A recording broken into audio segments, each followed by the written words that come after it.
What's up, everybody? This is Gary Holt from Exodus and formerly from Slayer, and you're listening to The Razor's Edge.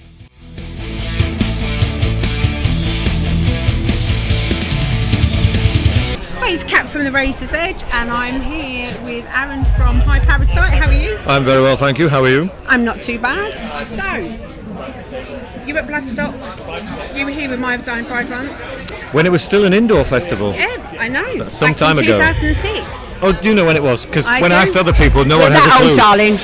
Yeah, it was great though, because that's where I bumped into Death Stars, and we've remained friends ever since. Fantastic. So, yeah. Nearly 20 They're a rowdy years bunch. now. Yeah. Yeah. How does it feel to be back here, though, outside, and with your new band, High Parasite? It feels great. You know, we've been doing a lot of festivals over in Europe, and this is only our second UK festival. Oh, fab. So we're spoiled. Well, yeah, I guess so. We are as well, and it's great to be on the Sophie stage. You know, it's a unique honour to be able to play there. And we're gonna do our very, very best and entertain people. But yeah, hopefully more and more UK festivals will start to figure out who we are, because no one knows who we are yet. Because I mean, our first show was only last September, the end of September. We haven't been playing alive for a year yet, so we're still getting some people saying, "Can you just tell us who you are again and where you've come from?" So there is a bit of that, and so some festivals, like this one for example, they've obviously done a little bit of research and they've figured out who I am, and that's bumped us up a little bit, which is lovely. And other festivals haven't got a clue. So yesterday we were on at 1:30 at lunchtime, and that's absolutely fine. We were in Brutal Assault. Right, yeah. And that's absolutely fine, because this is really our foundation year. We're putting in the building blocks this year, so that 2026, 2027 will be the big touring years. So we're plying our trade, doing our best, working hard, being prompt and professional, so that next year's festivals will book us. And I mean, you've coined this term now, death pop. Oh yes. How did you come around? How did High Parasite come about? Because it's different to what you've done before, right? It's a lot different to what I've done before. Just a tad. Yeah, just a little bit. Yeah. Well, we coined the phrase death pop because the songs are deathy and gothicy, but they're super catchy. Which you've got to remember, pop is only short for popular. This is So we're writing popular, doomy, gothicy songs, which you could argue the Sisters did it back in the olden day, the Mission, all that stuff. So that's fine. But you know, we've decided we're going to call it death pop rather than just gothic. And it formed when Danny just sent me a song. Aaron, here's some music. I can't do death metal vocals. Can you do the death metal vocals? So I said, yeah, all right. Just figuring I'm just helping a friend out. That's all it is. And he loved it. And then another song came through, and then another song, and then another song. And then he said, right, I'm going to form a band. Is that all right? All right, whatever. It's your band. I don't care. I'm still, working with My Dying Bride. We were working on our last album. And then he said, right, we're recording a demo in Manchester. So I rocked up in Manchester. Never met these people before. Like, who are you, who are you, and who are you? And, suddenly High Parasite's there. And then we got signed to record labels. And I just got carried away with it. And I thought, okay, I can be in more than one band. Every musician I know is in more than one band. Yeah. So I thought, I can do that. And here I am. Well, absolutely, and isn't it great that no one can pigeonhole themselves? You can have that cross section. There's so many subgenres in metal. Yeah, there is. You can do lots of different things. Yeah, you can do almost anything you want. We did a festival. Sorry about that. We did a festival called Fekete Zaj or something like that. I do apologise to the promoters if I butchered that. And it's a really arty festival set in the woodlands in Hungary, and it was beautiful, absolutely beautiful, with some cracking weird bands on. And I just thought, I said to them, why isn't this festival more popular? We don't want it to be. We're at max capacity and we're going to leave it like that. But it's a brilliant festival. We'll have to look out for that. Oh, it's great. It is great. So obviously I last year saw you play a fantastic set of Damnation. Oh yes, of course. Yeah, that was our first UK festival. Yeah, you've been on the road with a couple of other bands. Yeah. How do you feel fans are discovering you? They're kind of rocking up, not quite thinking what they're going to get, and then suddenly, like you say, death pop. We get all sorts of reactions. Some people know, my history, and they come along, and some people expect it to be a bit like My Dying Bride. Part 2, yeah? Yeah, and it's not, and they're either loving it, or they're a bit like, okay, never thought I'd see Aaron doing this kind of stuff. A lot of people don't even know, and they come up to us after the show and say, I didn't realise you were in High Parasite. Well, I've been pushing it on the socials for bloody years. Yeah. And some people have no idea who we are or who I am, and they just rock up and say, "What a great gig! Thank you very much." We can see it. You know when you're losing an audience when it starts to thin out a little bit.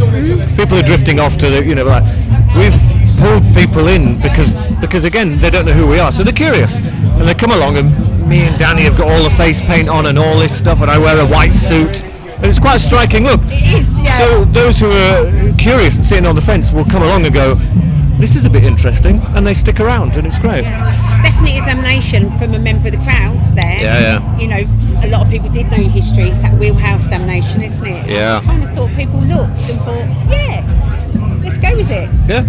And we weren't originally going to play Damnation because we were on tour with Cradle of Filth, and that day was a day off for us. They were playing it obviously, and that was a day off for us. And a couple of days before, someone rang up and said, "Someone's dropped out.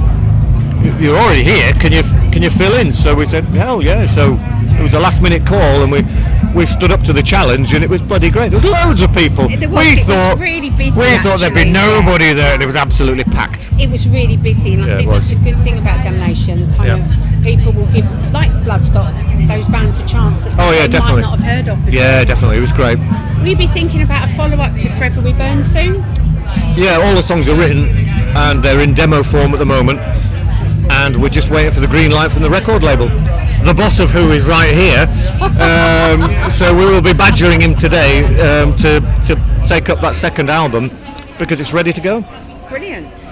Are we going to see any new My Dying Bride at all? Well, weirdly, when we did the last album, we always record more songs than we actually need, so we've got something left over for an EP. So when we did the Mortal Binding, again, there was a couple of songs left over for an EP. And then we had a big argument, and those songs are still somewhere, I think probably with Mark Mine at the engineer, and so there's two songs that no one's ever heard, except obviously My Dying Bride, waiting for the go-ahead. But I know there's been turmoil at Nuclear Blast as well. There's been a lot of, all my contacts have gone, so I really don't know what's happening at Nuclear Blast. I'm not entirely sure what's happening with My Dying Bride, but there are two songs floating around in limbo at the moment. Regarding brand new My Dying Bride songs, well, I know they're writing new stuff at the moment, but we haven't got the argument out of the way yet. Right. So until that's sorted, I won't be singing for them. Are you hopeful you get it out of the way? Well, I'd like to think so, because there's 30 years of history. Really good work, and a band as respectful of that shouldn't just wither and die, So we need to work on fixing that. Thank you. What's the next 12 months hold for you? Well, we've got loads of festivals. We're touring with Paradise Lost in October. We are doing the album in January, I believe. And then, weirdly, in February, I'm touring Latin America with Mark Deeks, who's playing the piano, and Joe Quayle, who plays the electric cello. And they're going to be doing their sets, and I'm going to be singing acoustic My Dying Bride songs. So up and down Latin America. So that's my February sorted. It sounds very eclectic, right? But also brilliant. Oh yeah, and I'm doing another couple of other projects. I'm working with Mark Deeks as well on an actual brand new band. Very, very doomy. It's almost Nick Cave meets My Dying Bride. So we're working on something like that. So I am keeping myself super busy, because I think with the energy that comes off being in High Parasite, I feel 10 years younger and invigorated, and I feel like I want to cram as much in as I possibly can. So that's exactly what I'm doing. So, and why not? Non-stop for me, absolutely non-stop. Brilliant. Finally, obviously, we're asking everybody here at the weekends. We've had the sad news. We lost Ozzy a few weeks ago. Lost who? Sorry? We lost Ozzy a few weeks ago. Yes. Yeah. What did Ozzy Osbourne and Black Sabbath mean to you? Well, I hate to say this, but not as much as seemingly for most people. I was never a Sabbath fan, which a lot of My Dying Bride fans, they're like, we don't believe you. You can't write music like that without being a Black Sabbath fan. But I didn't write the music, I wrote the lyrics. The rest of the band wrote the music. I don't own any Black Sabbath records, and I don't own any Ozzy records. The songs are great when I hear them, but I don't play them. And I was still, we were sad when in fact we raised a pint and said cheers, Ozzy, because he's a legend. Yeah. So there's maximum respect. And I love the songs when I hear them. I just don't own any of them. I know I'm missing out. So perhaps I should go and buy the records. Maybe it's time to revisit that back catalogue. catalogue in your very small free time? Well, I can do that. I mean, it's on so many aeroplanes recently. I can afford to listen to many albums. Brilliant. Well, thanks so much for your time, Aaron. I know My you're pleasure. really busy, and I look forward to seeing you a bit later. Thank you so much. I hope we you so don't make a hash of it.